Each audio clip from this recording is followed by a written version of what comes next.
मित्रांनो, आजच्या आपल्या कथेचं नाव आहे मोफतची दावत. अरे 5 स्टार वहिनी, 10 लोक येणार आहेत. सकाळपासून कामात गुंतलेल्या अन्नूने हे ऐकलं आणि तिचं डोकंच फिरलं. रविवारची सकाळ होती. अन्नू तिच्या बेकिंगच्या ऑर्डर्स पूर्ण करण्यात व्यस्त होती. तेवढ्यात रियाची जबाबदारी आली. फोनवर बोलत रिया म्हणाली, अरे सोनिया नेया, आज माझ्या घरी ये. अरे, तुला माहीतच आहे ना आमचं जेवण किती टेस्टी असतं. आम्ही बाहेरचं खात नाही. दुपारी 1 वाजता ये. आमच्या घरचं जेवण खाल्लंस की बोटं चाटत बसशील. रिया फोन ठेवते आणि अन्नूकडे वळते. रिया म्हणाली, वहिनी, ऐक ना, माझ्या 10 मैत्रिणी लंचला येत आहेत.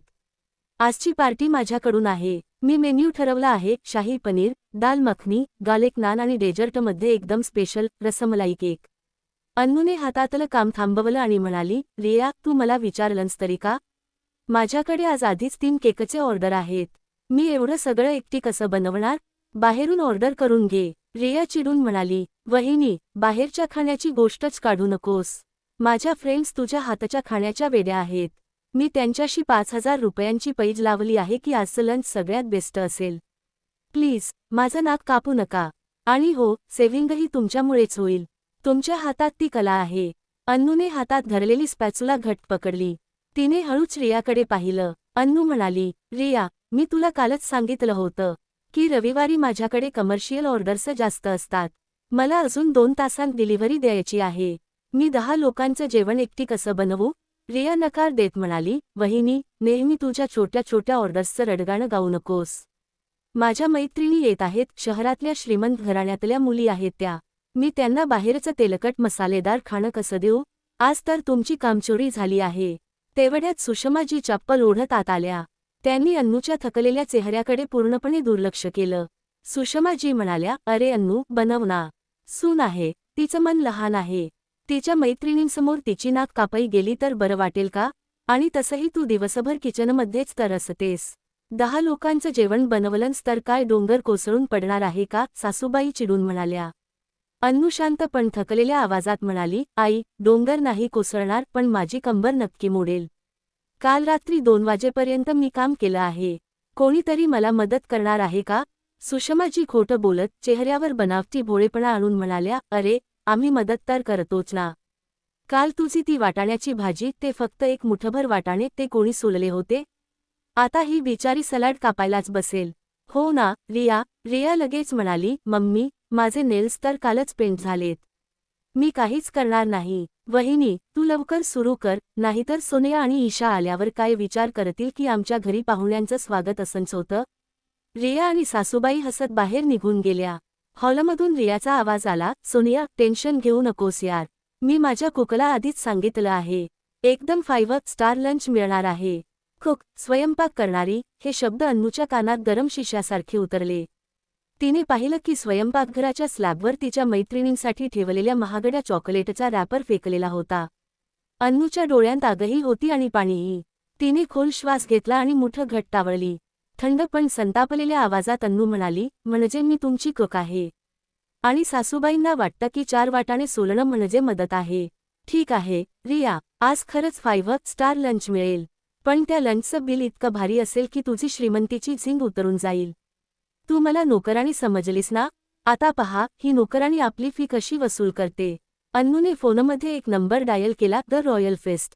आता तिच्या चेहऱ्यावर थकवा नव्हता, तर एक धोकादायक चमक होती. ठीक आहे रिया, तू तुझ्या मैत्रिणींना बोलाव. असं जेवण मिळेल की आयुष्यभर लक्षात राहील. दुपारी 1:45 वाजता ड्रॉइंग रूमचं वातावरण एखाद्या उच्च दर्जाच्या किटी पार्टीसारखं होतं. रिया, सोनिया, ईशा आणि रियाची बेस्ट फ्रेंड तान्या सोफ्यावर आरामात बसल्या होत्या. रिया हात हवेत उडवत, जणू एखादी राजकुमारी बोलते अशा थाटात म्हणत होती. You know Sonia, cooking is an art. मला स्वतःला नवीन नवीन रेसिपी इन्व्हेंट करायचा फार शौक आहे. पण काय आहे ना, माझी सोशल लाईफ इतकी बिझी असते की किचनमध्ये उभं राहायलाच वेळ मिळत नाही. ईशा म्हणाली, पण तुझ्या मागच्या रीलमध्ये तू रसमलाई केक दाखवला होता. तो खूपच ऑसम दिसत होता. तो तूच बनवला होता का? रिया बनावटी हसू देत केस मागे झटकत म्हणाली, अरे नाही रे, तो तर माझ्या वहिनीने बनवला होता. पण रेसिपी पूर्ण माझी होती. बिचारीला काहीच येत नाही. मीच तिला सगळं ट्रेन केलं आहे. आता ती माझ्या इन्स्ट्रक्शन्स अगदी रोबोटसारखी फॉलो करते. तिला जे सांगू ती फक्त जी म्हणते आणि कामाला लागते. बिचारीचा स्वतःचं काही अस्तित्वच नाही. दिवसभर किचनच्या धुरातच खुश असते. त्याचवेळी किचनच्या दरवाजाच्या मागे अन्नू उभी होती. हातात ज्यूसने भरलेली काचेची ट्रे होती. ती आत येणारच होती, पण रियाचे पुढचे शब्द ऐकून तिच्या पावलांची गती थांबली. सोनिया म्हणाली, "वा यार रिया, तुला तर फुकटात एक पर्सनल शेफ मिळाली आहे. नाहीतर आजकाल 15-20 हजारातही असं काम मिळत नाही." रिया ठसक्यात हसून म्हणाली, "अरे सोनिया, शेफ हा शब्द खूप इज्जतदार आहे. तिला तर तू माझी पर्सनल स्वयंपाकीण समज. आणि बेस्ट पार्ट माहितीये काय? ही सर्व्हिस एकदम फ्री आहे. ना पगार, ना सुट्ट्या, ना नखरे. फक्त थोडंसं कौतुक आणि मर्जी नसली की 2-4 वेळा ओरड. मग पहा, कशी मान खाली घालून काम करत उभी राहते. फ्रीचं काम करून घेण्याची मजा काही औरच असते." अन्नूचं पूर्ण शरीर रागाने थथरू लागलं. हातातली ट्रे हलली, ग्लास एकमेकांवर आपटले आणि छणछण आवाज झाला. पण हॉलच्या गोंगाटात कोणालाच तो ऐकू गेला नाही. तिने डोळे मिटले. तिला आठवलं कसं तिने रात्री जागून रियाचे प्रोजेक्ट पूर्ण केले होते. कसं तिने स्वतःच्या आवडी सोडून नेहमी रियाच्या आवडीचं जेवण बनवलं होतं. आणि बदल्यात तिला काय मिळालं? फ्रीची स्वयंपाकीण. अन्नूने मुठं घट्ट टावळली. तिने ट्रे परत किचनच्या स्लॅबवर ठेवली. डोळ्यांत आता अश्रू नव्हते, तर थंड आणि घातक निर्धार होता. फ्रीची स्वयंपाकीण आहे का मी? की माणूस आहे? आज माझ्या मेहनतीचा नाही, तर माझ्या अस्तित्वाचा अपमान केला आहे. तुम्हाला वाटतं की तुम्ही मला वापरत आहात. आता पहा, जेव्हा प्रोफेशनल आपली फी मागतो तेव्हा श्रीमंतीचं कसं दिवाळं निघतं. अन्नूने आपला एप्रन काढून कचऱ्यात फेकला. किचनचा दरवाजा बंद केला आणि फोन उचलला.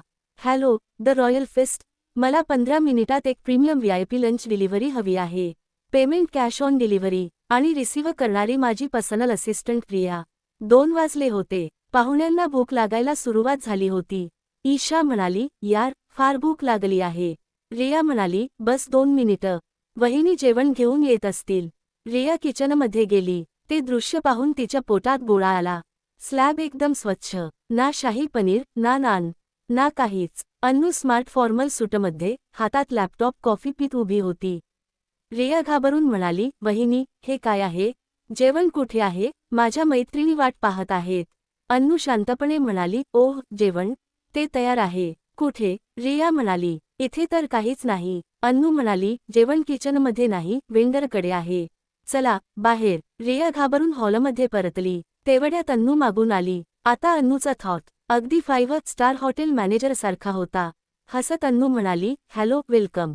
आज रियाने तुमच्यासाठी खूप स्पेशल अरेंजमेंट केली आहे." तेवढ्यात डोरबेल वाजली. दार उघडलं गेलं. शहरातल्या सगळ्यात महागड्या द रॉयल फिस्ट रेस्टॉरंटचे डिलिव्हरी बॉय मोठमोठ्या पॅकेट्ससह आत आले. शाही पनीर, दाल मखनी, नान आणि प्रीमियम डेझर्ट्सच्या सुगंधाने संपूर्ण घर भरून गेलं. रियाच्या मैत्रिणी खुश झाल्या. "वा Riya, the royal feast order केलंस? हे तर खूप महाग आहे."